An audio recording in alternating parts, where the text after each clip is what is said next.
Tresnaku dening Vinza Marinka Aningsi. Wingi nyeret angin lir swara ngembus sajroning dodo kang sepi. Isining ati panjeluk tanpa tembung. Tresna kang ora kudu nyawang mung prasa. Sliramu koyok swara sing ora krungu nanging saben wayahe tansah ana. Lir kembang ing tlatah garing, tuwuh ora karuan.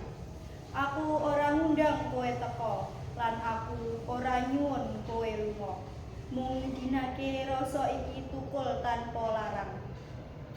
Koyok wit tuwuh ing sela watu, nganti suwe dadi alas. Yen donya ora ngijinake, aku nyanding sliramu ora dadi perkara, mung pingin ana.